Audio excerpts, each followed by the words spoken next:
তো পরেশনাথ পাহাড় থেকে ট্রেক করে ঠাকুর দর্শন করে আমরা যখন নিচে নামছি, যাওয়ার সময় কিন্তু এত শর্টকাট দিয়ে আমরা যাইনি। আসার সময় পারছি যে কটা শর্টকাট দেখছি মোটামুটি সব কটা দিয়ে আমরা এখন একটু তাড়াতাড়ি যাওয়ার চেষ্টা করছি। এখন এই যে রিয়া আছে, এখন এই রাস্তা দিয়ে আমরা হাঁটছি না, পুরোপুরি অফরোডিং।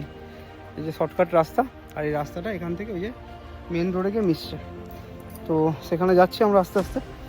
এবার এখান থেকে দেখি মধুবনে কখন পৌঁছানো যায়। মধুবনে যদি ঠিকঠাক টাইমে পৌঁছতে পারি তাহলে ওখান থেকে গাড়িটা আমরা ঠিকঠাক টাইমে পেয়ে যাবো। টোটাল পরেশনাথের ওপর কিন্তু একটা লং ভিডিও আমি করেছি, আর সেটার লিঙ্কটা আমি কিন্তু কমেন্ট সেকশনে দিয়ে রাখলাম, অবশ্যই দেখে নেবেন। একটা অ্যাডভেঞ্চারাস জার্নি, সেটা কিন্তু আমার লাইফে প্রথম একটা অভিজ্ঞতা। আপনারা যদি কোনো সময় পরেশনাথ আসেন সেক্ষেত্রে কিন্তু আপনাদের যে অ্যাডভাইসটা আমি দেবো, প্রথমত ভারী খাবার খাবেন না, দ্বিতীয়ত ব্যাগ একদম ভারী করা চলবে না। আমি যেহেতু ক্যামেরা ইকুইপমেন্ট নিয়েছি সেক্ষেত্রে আমার ব্যাগটা একটু ভারী হয়েছে, আর কিন্তু আপনারা সেই ভুলটা একদমই করবেন না।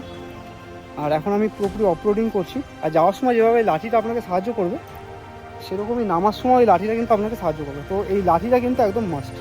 আর আপনারা খাবারের মধ্যে যেরকম খেজুর, কিশমিশ, বাদাম, ছোলা ভেজানো এইসব আনতে পারেন, এগুলো সহজে তাড়াতাড়ি খেয়েও নেওয়া যায়, টাইমও বাঁচে আর শরীরে কাজে দেয়।